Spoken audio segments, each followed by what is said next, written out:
crazy stuff for himself. Soaz in the top lane, known for his crazy playstyle, and Ignar in the bottom lane. If you want to counter poke, hard engage, baby. That's what Ignar brings. Plus, North America had a great first game. Power of Evil in a mid laner. They might be able to do it for the EU team. Oh. All right, get it out of your system. All right. Get it. Yeah. All right. I just had to do that one time. We're good. Jumping into Soaz, European top laner. There we go. All right, there we Counter go. that. Yeah. Right back into it. All right, we got Thresh banned away by the Korean squad. They do not want to deal with Ignar on Thresh at all. Don't want to deal with Orianna either. Nope. And whatever build we could get from Power of Evil. They're like, no Nashor's Tooth in my game. Get that out of here. Zoe, still available. Ornn, still available. Ornn, now gone. Yep. I will not be surprised if we see no games with him in them at all. I mean, I feel like at least one game we might have him open. Still, let's see. Xerath is available right now. There's some poke from that support, obviously. Ezreal being banned by Europe, no big surprise. He will also be banned in almost every game. Yep. Ezreal, very, very strong in new class. There we go. Okay. EU just watched what happened in game number 1. They're like, you know, this doesn't seem too fun to play against, especially with Faker on it, like you said. So let's take that out of the pool. Final ban on the Korea side was also the Gnar, keeping that one away from Soaz. But it looks like we might get to see Kuve on the Jace. Yeah, I mean, Jace, right now, it is a poke meta. He's great in it. The lethality is amazing on him if you want to just destroy some kits in the back line. And this champion is also multiple flex. Like, mid lane Jace works, top lane Jace. I have seen AD carry Jace work as well with the lethality build. Yeah. Jace is one of those champions. It's also a lot of fun for me to watch as a North American caster, because in North America, nobody does Jace right. Whenever you see the Jace picked, you're like, oh, this is going to go bad. He's going to win the lane, and then they won't be able to win the game. But in Korea, they're all masters of Jace. So I really like watching the players who truly understand this champion and master this champion play it, as it looks like Europe is going to show us that Xerath that we've been hearing so much about from Papa. So more focus on the poke. More poke also with the MF right now. They have the possibility of doing MF AD carry with Xerath's support for the maximum poke bot lane. Double comments. They could also do MF support and put the Xerath mid if that is the case. And once again, strong poke, very long range. I think Jarvan once again is one of the best picks in this meta because he gives you engage, which you will need if you do fall behind against these poke comps. You cannot just sit back like a Brazilian team and just wait to lose all your turrets. Right, it won't work. There has to be some sort of last resort trigger pull you can go to say, look, the fight's got to start now. Korea is going to be using that same Jhin pick that we saw Brazil use to not a great effect in game number 1, but we still saw BRTT get some damage in some of the fights, even with only 2 items. He was classic Soaz, right there. Okay. A tip for everyone at home, if you want to climb in solo queue as a top laner, just pick Maokai. And just go Aftershock, pick Maokai, and you can win lane. You are insanely strong even in the mid game. You're almost unkillable at some point in the game. Like, Maokai is actually amazing at the moment, and he's so easy to play. How do you mess him up? It's very hard. You have a point-and-click stun. I guess you can ult the wrong way, like that would be bad, but like apart from that, you literally cannot mess up Maokai. And the roots even spawn a little bit behind you, so even if you ult the wrong way, if you're right on still top of the kinda guy, hit someone. it'll still like hit him sort of crookedish. It's hard to mess up Maokai. If you want some free LP, Maokai is the answer. He might not be the most fun up in the top lane, but kind of a dog champ. Winning is fun. Kind of a dog champ. Kinda, and it's Soaz playing it, of course. Yeah, you know how that's gonna work. So Talia and Rise banned out by Europe, trying to target that mid lane pool a little bit for Faker. Sejuani banned by Korea, wanting to see what they can limit in the jungle here. You know what I want from Gankus? I want aggressive picks. Give me Lee Sin or Kha'Zix. Electrocute in there, try and actually go around and make some big carry happen. Yeah, Elise right now can burst people down as well so fast. And Yankas is the kind of player to do it, so it's actually a good thing for him that Sejuani gets banned. Oh, lock that in! Lock that purple bug in there! Click on the button regularly. Yeah, there we go.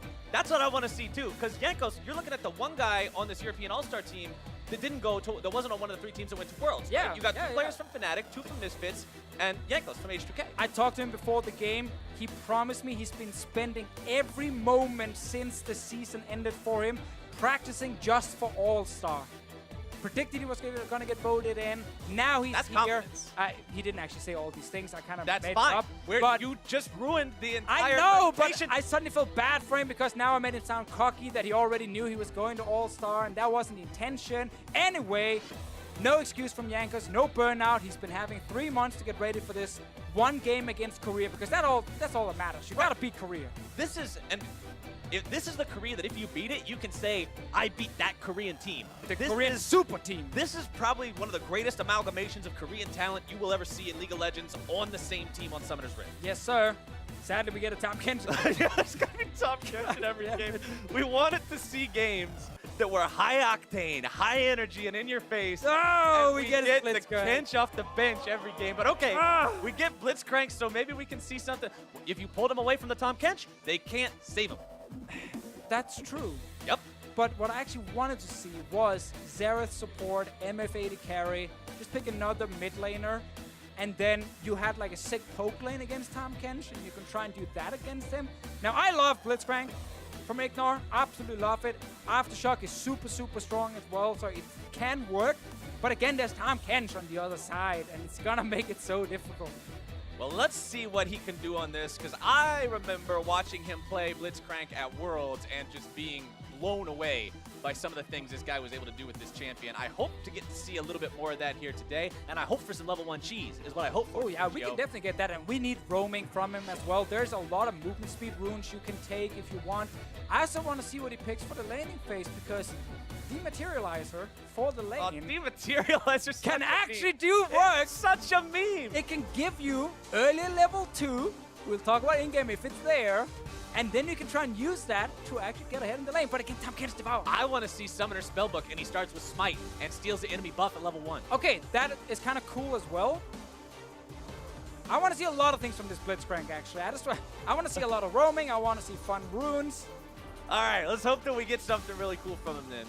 As we load into game number 2, the Korean all-star team, the super team, the one that everybody was like, how are these guys even allowed to be on the same team together, versus the European all-star squad. Oh, look at that. Fans going at it back and forth with the signs in the audience. NA greater than EU, EU greater than NA. Well, let's see. Okay, I just want to get in this game. I want to look at Blitzcrank items. Here's how we know. Okay, looking at the Blitzcrank items. He took Aftershock. That's no fun. That's not Summoner Spellbook, but he actually took the Dematerialize. All right, you win. So there, it's really weird to use it, because again, it's on cooldown at the start of the game, so you can't just instantly use it. And the cooldown after actually using the item as well is fairly long. So it's something where you need to time it correctly to get the full value out of it. One thing you can do is actually don't use it on the first wave, but when the second wave arrives in the bot lane, you need to kill the 3 melees to get level 2. That's where you use it the first time on the first melee, or just one of those 3 melees, get level 2 faster, and then try and go for an all-in. But again, Gorilla can just take Devour level 1, and then he sits back and he can just eat prey to stop this from happening. But Ignore is aiming to get a level advantage in the bot lane by just getting level 2 and 3 and 4 a little bit faster than the Korean bot lane, and then try and make a play. All right, EU goes in. They drop the ward on the red buff, and then they immediately get out. They figure that Korea is probably wise to what they're going to do with the Blitzcrank. This is the oldest solo queue trick in the book. So as with the ward over the wall, in case Korea tries to steal the red buff back. I mean, there was effort at level 1 this time at least. We got to see the teams try to do something sneaky, but we didn't actually see any payoff for it. So we'll just see the junglers starting off the bottom side here, but Korea will actually steal away the EU red buff. All right, Ambition, good start from him. So once again, as we said before here, item, the Dematerializer, is still on cooldown from Ignore, so he can't use it instantly. He has to wait. Power Evil right now is getting ganked. Level 2 gank from Ambition's Jarvan with that electrocute at the very end to make sure he gets some extra damage down. Ooh, yeah, good start. Down the bottom lane again. Cooldown is so long here for this Blitzcrank. Not able to do a whole lot. He's still waiting for it to be ready. And there is that darn zombie ward again. We talked about how good these were in the first game. That ward is going to sit there, and that's going to tell you if Jankos is coming into the jungle. If you're Ambition, he will know if this Kha'Zix is coming to counter jungle him. He feels totally safe with this. So good start here from Ambition's side. Meanwhile, as well, level 2 for Korean bot lane. As we said, can't use that to materialize a little bit early. Cooldown was even longer than I remember it as well. So he's still sitting not being able to use it for the first time, meaning his little rush level 2 trick is actually not possible. However, you can still use it to try and get level 3 and 4 a little bit faster. It's so hard, and oftentimes it just feels so damn bad. Yup. I'm pretty sure this is one of the... I think this is actually the first time I've seen anyone use this rune. It is a very He's used it once now. seldom used rune.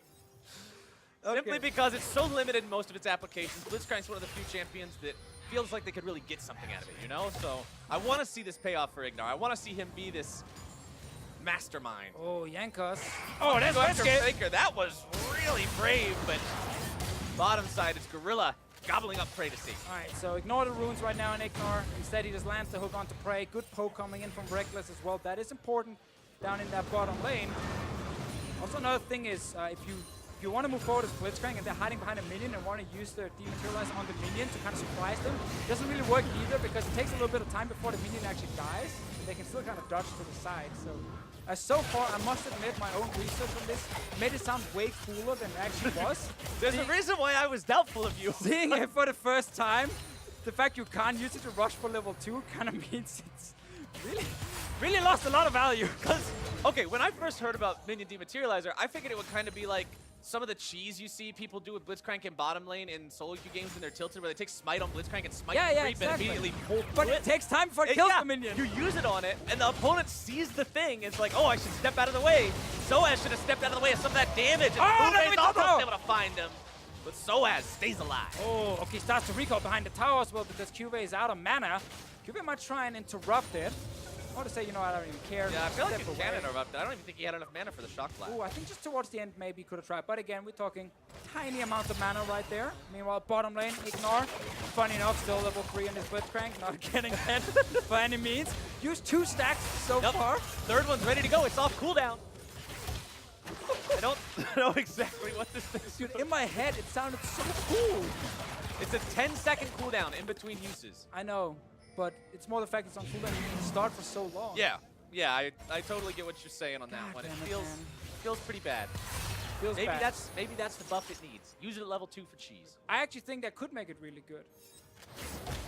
Well, really good is a strong word here. I was gonna say that might be a little audacious of a statement.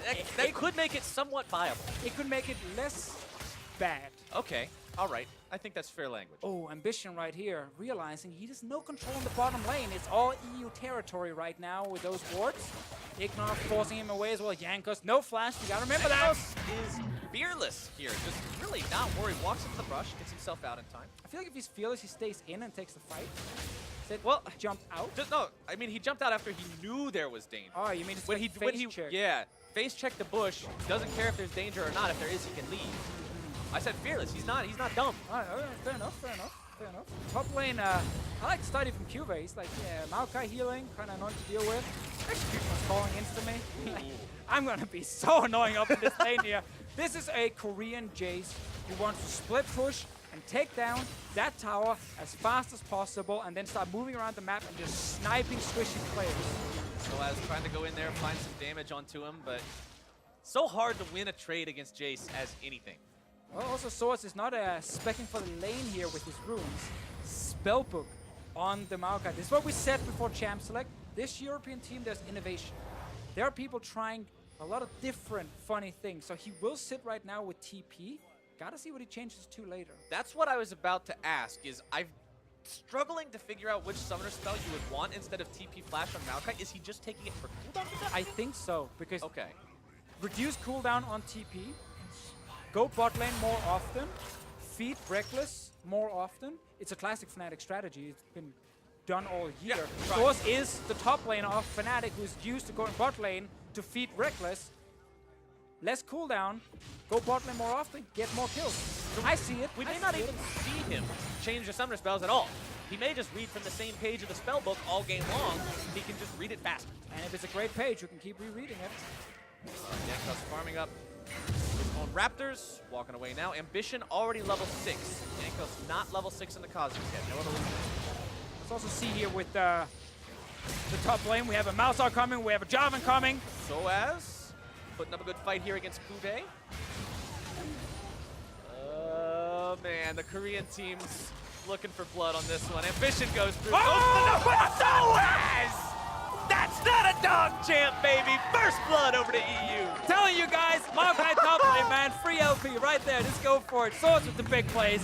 Cube getting surprised by the flash engage. That's first blood for Europe. Still do lose the marker in the end. Ignar already roaming. Still 2 stacks left. He wants minions. Let's see what if they can do anything here. They went 1 for 1. Top laners are dead. Ambition and Faker going after this blue Sentinel. And I'll just go over to Faker. No Faker. Still though, right now, this is going to be the kind of game that's going to be fast-paced, I feel like. There's going to be a lot of roaming. There's going to be a lot of TPs from the Maokai with the spell book. Ignar is mid again. Ignar wanting to go for that grab. Can't quite find it, but there's your stun. Yankov's wanting to jump back in now. Stopwatch to keep Faker safe. Ignar tries to go back into the uppercut. Xerath Artillery misses. Meanwhile, bottom lane, Prey and Gorilla are taking down that tower. They're used to this, by the way. The enemy team going mid and top lane and making stuff happen. They just hit bot lane, they just play right now. And then they don't need their own team to help them. They're always the ones playing just a 2v2 lane on their own. And right now, they're taking down his turret. One thing I want to comment on, you probably already noticed it in the mid lane, but Yankov's first evolution on the ultimate for the Kazakhs, very popular train of play this game, or this patch, I should say, this meta. Gives you that stealth every time you step into a bush, as long as you're out of combat. Makes it faster, makes it stealthier. It's just very effective for moving around the map. And it fits the comp as well, where you have Moby Boots Blitzcrank on your team as well. You want to be so mobile here. You want to just constantly move around, look for picks left and right if you are the European team. Korea is much more of a team fighting composition. Keep the time catch with the carries. Top lane right now, Yankov's on the way. Yankov's trying to get in there as quickly as possible. Already used his lead so as free win Maokai! 1v1ing Kube at this point, and the missile from the Kazakhs for the kill. Goddamn Maokai, man. So tanky already with the Bramble Vest in there.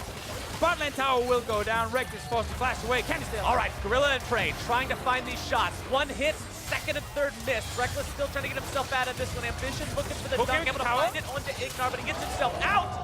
And the pull will not do anything. Gorilla is there with the save as soon as that pull would connect. So first turret for Korea in the bottom lane. Classic Western team versus Korea we're seeing here. Big aggressive plays from the Western team, the Korean team. Slow and steady. Slow and calculated. Yeah, take down the objectives, get the 2,000 gold lead. Yankov's telling Soas he doesn't like him, knocks him back towards Cube. But now Korea has started up the Infernal Drake themselves. That is a great first Drake to get. We didn't see first Drake till 19 minutes in game number 1, and now in game number 2, Korea says, well, Infernal Drake might be worth getting a little bit earlier than that. Yep. They pick her up at about 10.5. And another game right now where we see the inspiration tree being used as well quite a lot. We have the boots coming in.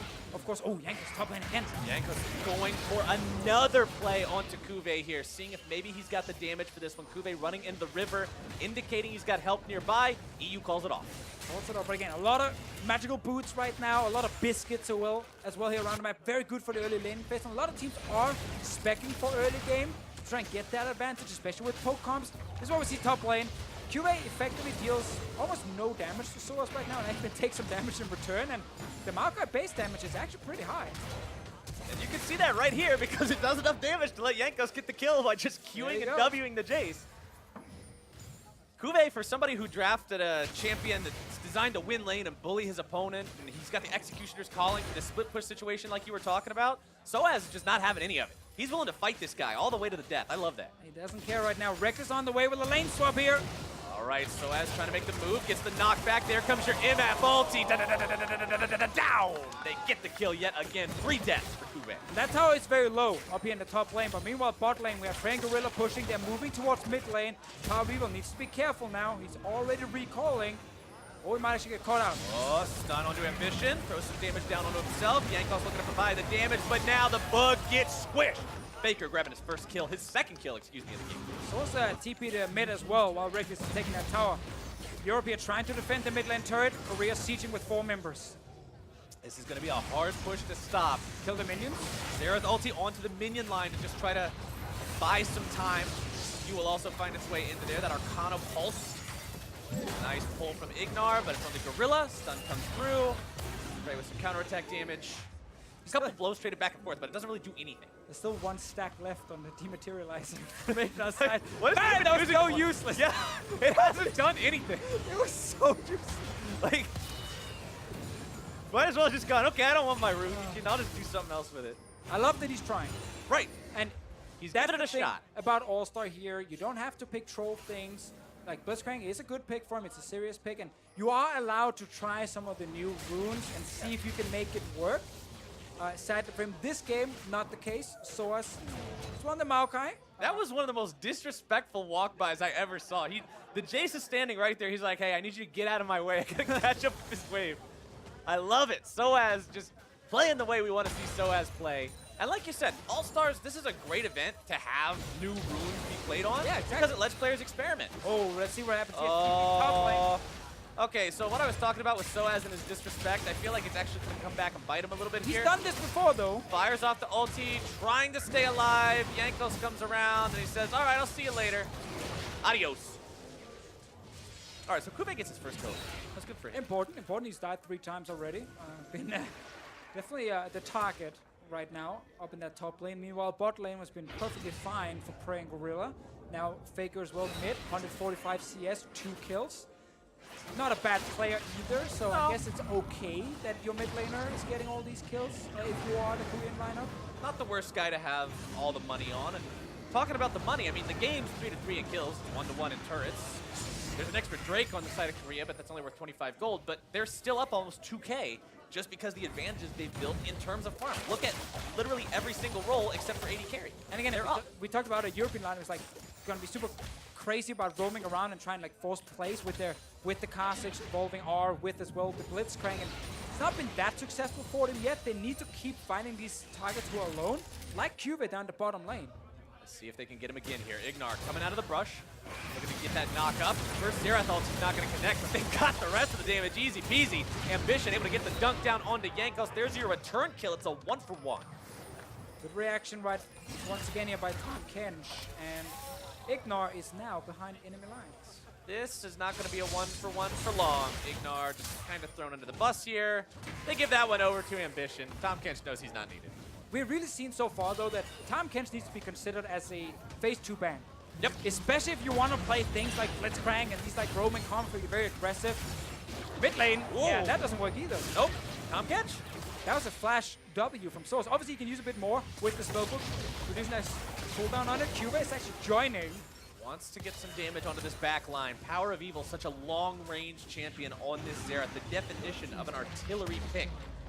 But if you get onto him, he's so very easy to kill. If he's caught out of position at all, PoE is going to have to be so mindful of where these TPs and these flanks are coming in from, especially with tools like the teleport and like the ulti from Tom Kench. Lots of things to be mindful of. Let's see if Korea can take this tier 1 down now. Yeah, I don't think so. It's kind of that same setup we saw a bit with the North American team in the last game, where they have like super strong, like long-range damage they can deal, and then they have Tom Kench protecting the backline, and they just start playing like siege games. They play very aggressive towards turrets, and anything can't do much. This is a good play from Europe. Like they're going bot lane to secure a kill, but instantly Tom Kench brings in a Jarvan, and it's not a 3v1 or 4v1. It's now a 3v3 or 4v3, and suddenly that advantage you just gained by getting the 1 kill is gone because you lose a member on the way out. I mean, look at the kills on Europe. You've got 4. The deaths on Kuve is also 4. So you're making a really good statement for Jace isn't going to have a good game. And they're killing a world champion, which is also worth a lot. Yeah, you're killing a world champion. That's worth bonus points. But at the end of the day, you've still got to win the game. You've still got to kill the other guy's Nexus. That's League of Legends. That is definitely League of The Legends. Jace is not the Nexus. So Yeah. I want to see the EU strategy focus a bit more on the Nexus and how to get there instead of the Jace now. Can they get that Jarvan? Nope, it's Tom Kench again, baby. Oh, Source coming behind them, but From behind, can he make the flank with the big ulti? He needs to be able to find these plays. Righteous Glory into the middle of multiple people. Jin ult opens up. Soaz going to be soaking those bullets. One more shot at Jankos might finish him off. Not today. Oh, the Rift shot Shock Blast going to be blocked by the heroic Crab. And then gets smacked down with the hammer. taken out. That's a Mountain Drake now for the Korean team. Once again, it's Europe trying to make a play. Tom Kench denies it. And suddenly Korea can actually turn around the fight and start landing long-range poke. Faker finds the right target with his ult, and Europe forced away.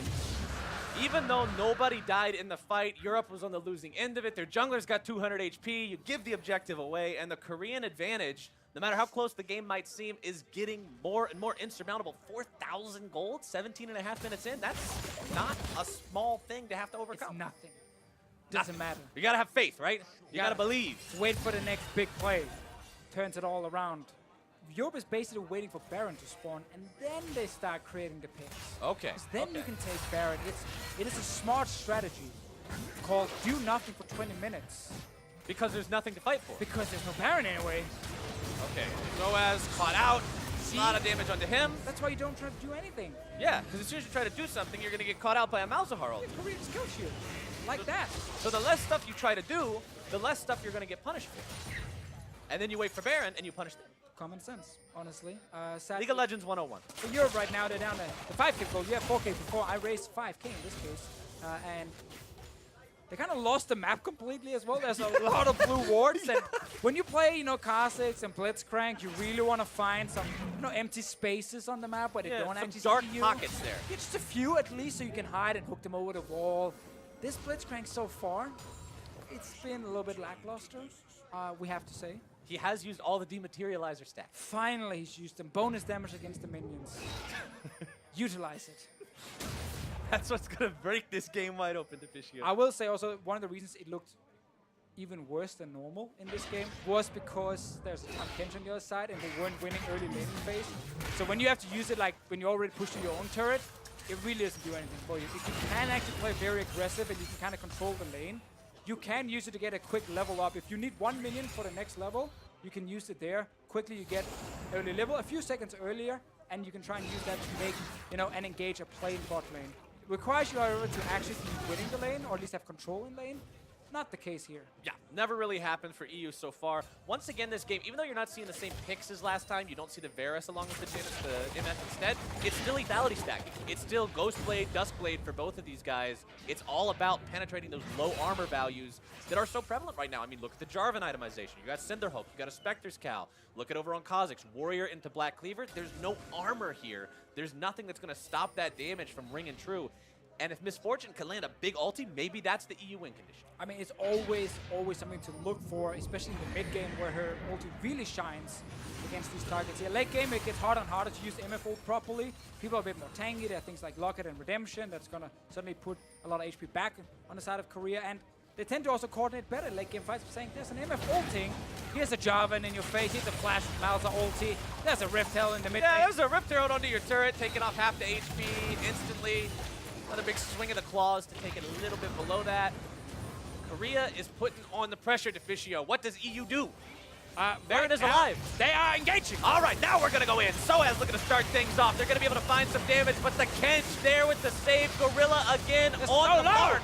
But Power of Evil brings down the damage from a long way away. EU wanting to chase this one down. Soaz looking to jump right back in yet again. It's Jankos who's going to be falling first. Soaz second. A double kill for Faker.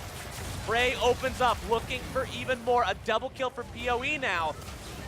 Oh, multiple members down on both sides as Frey with the snipe makes it a 3 for 2. Again, there's so much poke on the side of Korea here. So many long-range abilities to land. Europe is all about all-inning. Get straight into that fight. They killed the first member. Gorilla delayed that so long in this fight, but they still got 2.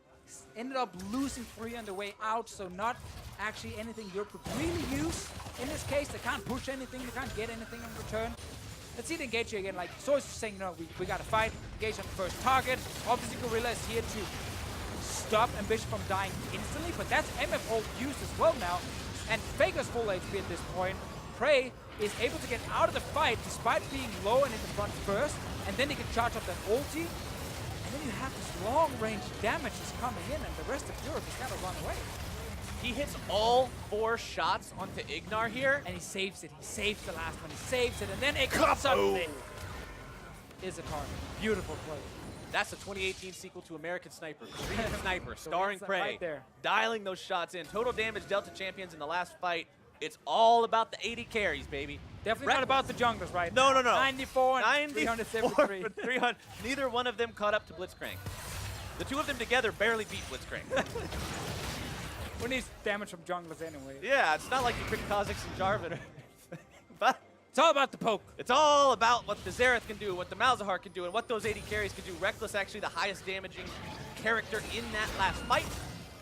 Jankos really got to be mindful of all this now. He did take the Void Spike evolution second, so he's got more slows coming out from his missiles. They hit more targets. And we're seeing a game here from Korea where it's not, again, about just forcing dumb fights everywhere. It is really about playing just the map smart. They have so much vision control during this game. They have so much vision control now around Baron as well. And of course, like, yeah, you might not play together normally on this lineup, but all these players have been playing for such a long time. There's so much experience on this lineup. They can all set up a map properly and then punish a team if they're not ready for it, like right here. Yeah, this is not where you want to see yourselves at. The lane getting pushed up. They're gonna lose mid Holding down it for now. They're just pulling them. Go bot lane defend, go mid lane. Everywhere. And then eventually, if you don't get a tower, you get a Drake or something. Oh, flash ulti from Faker, but Reckless with the QSS. He's prepared for this. Power of Evil dodging away from some of these shots, but it's not enough. Prey's got him again. The turret goes down. Ambition's in the pit with Yankos. They grab him too. Reckless trying to fire off the bullet time, but it won't do anything. Lethality, baby, right there against the target with no armor. Power of Evil had heal ready. Didn't think that last shot was actually going to kill him. Just went down. That was a lot of damage coming in from Prey. 2 lethality items completed with a serrated Dirk for the third one. It's just so difficult to do anything about it. People gotta go back to stacking ninja tabbies right now against all these lethality users. Baron's going down. Soaz trying to come in there, seeing if maybe they can do anything. Ambition with the secure. EU trying to get themselves away. Cuvee coming in for the flank, instead gonna get himself killed. Might be the start for this fight that EU needs, but it's Ambition going into the back line, able to find the damage onto Reckless. Soaz falls too. Ignar's not long for this world, and Korea will grab themselves a Baron and a 1 for 3. 10,000 gold lead for them at the moment. 4 turrets already down. They want an inhib now, and the European lineup's only way out is really just keep forcing fights. But you are so far behind, you should be able to win. We need like the sickest MF ulti ever, and we need 5 Korean members to literally close their eyes and just dance in the MF ult for the entire duration. And they need to be spaced out enough that they get hit by all 5 Maokai roots. That would also be very good. And then Power of Evil needs to land all these AoE skills on all 5 members. Right, after they get hit by the Misfortune thing and the Maokai roots, they all have to stand right on top of each other as a defense mechanism and get hit by every Zerathol. And if that doesn't happen, and I feel like Europe will lose this game, Cuvee, of course, continuing the trend of feeding in this game. Make sure that somebody's got to do it. It's a tough job. This is All-Star. We're here to celebrate players, right? Cuvee wants to make sure that the European players are getting some kills. Right. He's sharing the wealth. He's saying, hey, you guys are going to get some cool score lines too. Exactly, and the casters will say your name when you kill me, and everyone is happy. It's good branding. Cuvee, nice guy, super nice. Yeah, Cuvee is making this game fun for everybody. There's 10 players in a game of League of Legends, Deficio. You got to be looking out for yourself and the other 9 guys. I respect that. Faker, on the other hand, 603. He's just here to basically get a ton of kills for himself. Doesn't care about everyone else, and Faker will just take down this tower eventually. Faker is so wealthy right now. 12,900 gold compared to the 9,200 of his opponent. He is just really set to carry the game completely. Tom Kench again. Please start banning this. All-star teams. Tom Kench is so incredibly strong right now. I mean, after the first game, we saw the teams learn, okay, ban Zoe. That was step 1. Step 2 is ban Tom Kench. And then we are actually successfully banning all the right champs. Cuvee once again. Step 3, Cuvee trying to avoid some deaths here, getting himself away. But he's just buying time. The rest of his team, they're pushing down into the bottom lane inhibitor turret to take that one down rapidly. Inhibitor now exposed. Mid lane inhibitor turret going to be next target here. Gorilla pulled in, not really in any real danger as Ambition and Faker rotate over to 4 versus 4. Soaz here on the side has no ulti, remember. Righteous Glory still going to be used.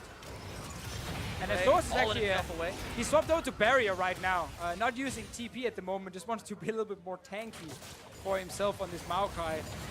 The early use of TP wasn't really effective to get more kills for Europe on the bottom side. It was all about killing top lane, actually, in this game here. But I like the idea still. Plus, I mean, they're confined to their base. You TP from top lane inhibitor turret to bottom lane inhibitor turret. You don't really got a TP anymore. There you go. Take the barrier and try not to die. Like Yankos. Inhibitor. Yep, Yankos is, yeah, he's not doing anything anymore. As now the suppression onto Ignar is going to take him out too. Godlike for Faker, an appropriate title for the man who's always in every League of Legends conversation and the man who is spearheading this attack into the EU base right now. Soaz, the target for Gorilla, Prey, and Cuvee, trying to get himself away. Gorilla taken low, but he's Tom Kench, doesn't really care, has the thick skin. Prey unstoppable with that auto attack, 5-0 and 7 on the Jhin. Bullet time opens up, not gonna do a whole lot. Soaz just gets hammered around by Cuvee. And that is it. Korea on the Nexus. honestly, what a lot of people are expecting from the Korean super team, turns out they're pretty damn good. Exactly, like this is exactly what we want to see from them in the first game. You know, control early game, get a few kills on some of your good carries, and then just roll over the enemy team because they will be able to move around the map like basically a team with actual coordination, a team that's played together before, even though they haven't, just because we know the experience is there from all these members to know exactly what to do. I love these post-game cams on Faker, too, because so many times you see the players and they're celebrating, they're so happy about it. Faker just is like, okay, all according to plan. What's next? he's all business, man. I would get a little bit surprised if the first game at All-Star, they were kind of like jumping around and cheering because they won a game. Hey, another day at the office right now for them. See, right there, European players smiling as well, realizing that it all went wrong when the dematerializer couldn't be used. Yep, it's like, wait a on the second wave to get an able doesn't kill. work. And when there was a Tom Kench on the other side and you ran a comp, they wanted to create picks left and right. There were some issues right there, just a few. Again, second phase, ban the Tom Kench. We don't want to see it. It's not even because it's like overpowered. We just do not want to see it. Yeah, it's not fun. He gobbles up every single person who's under threat. You saw so many times that game. EU tried to make a play, and what happened? Gorilla was there. Devour. Every time. Devour. Devour. Just got him out to safety. Like Even the one time he wasn't there, the time that Ambition gets caught underneath the tier 2 turret in bottom lane, flash for the Devour.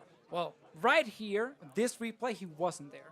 This is actually the first blood for Source after a long setup where him and QV are kind of trading, then suddenly Faker and Ambition are showing up. Ambition can't go in early because he's rooted, and then Source makes the big play.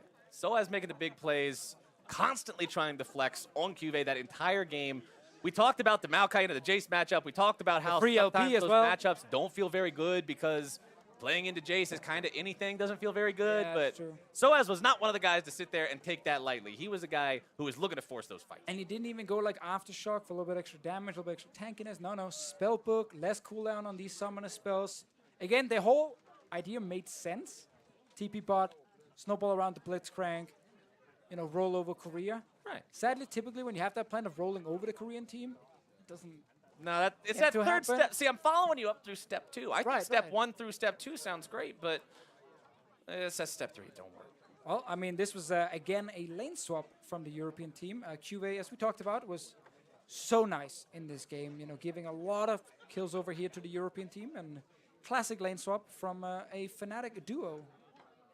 Well, it ends up getting him another kill onto QV, but like I pointed out, part of the way through the game, League of Legends is about nexuses, not enemy top laners. So as many points as they were able to rack up there, it sadly was not enough to win the game. Depends on how you look at it, I feel like. If your goal was to kill a world champion many times, that is kind of your nexus. Then you won your own game. You won life. That is your nexus. But to hear more about that game itself, let's send it down to Freak at the Player Lounge, where he's joined by the NA bot lane. Thank you very much. WTF 2 Zax here in this game. This is incredible. I guess we're in blind pick already. We are with North America's star bot lane here. You guys both voted in. So first off, how does it feel to be representing North America's hopes and dreams at an international event that might do well at this year? Feels pretty good, you know. It's finally our time to shine. Fantastic. Yeah. It's fantastic. Which of you is the better Zach, by the way? He is. I think mine's spelled more normally. He's got a Q at the end of his. Isn't that more unique? Doesn't that mean it's better? Maybe. Depends what you mean by better. In every way. Okay. I mean, I like the Q. It's interesting. Never seen it. Thanks. First time. All right, well, congratulations. You have taken the honorary title of the better of the two in this bot lane. We just saw Ignar run Minion Dematerializer Blitzcrank Aframu. Do you have any thoughts on that at all? I think the concept is he wants to hook and dematerialize the creep, so his hook goes through the creep, but the animation on the item is way too slow for that to happen. So I screamed him when he did it, and he didn't get too many hooks off, so I don't think it's that good of a keystone, but I get where he's coming from. All right, interesting stuff either way. If he's a true carry player, it's better. You take farm from your Oh. get fed. I'll get it next game. Get a Trinity Force, do all the damage, it'll be perfect. Korea beat Europe, though. Any shocks there on that result? Wow. Yeah, very surprised. Insane. If any plays EU, how's that one going to go? Close fight? Yeah, free win. May the better team win? Yes. No. Maybe. You just called yourself not the better team, by the way. You said it was a free win, and then you said, well, I don't want the better team to win. That's why I said maybe. No. You're doing really well in this interview. All right, after I'm only gonna talk to you anymore. You're clearly the better versed here. I got this. We've been seeing more unsealed spellbook so far at All Stars. Not all of them are swapping. Source's game just kept his TP flash. Yeah. Give me your thoughts on seeing that so far. It's only been tanks so far, but I do think tanks don't really have the luxury of swapping their summoners. I do think like carry tops benefit from that more, where if their flash is down, they can go another offensive summoner spell. So hopefully, there's different picks, but I've only seen Jace and then a bunch of tanks. So.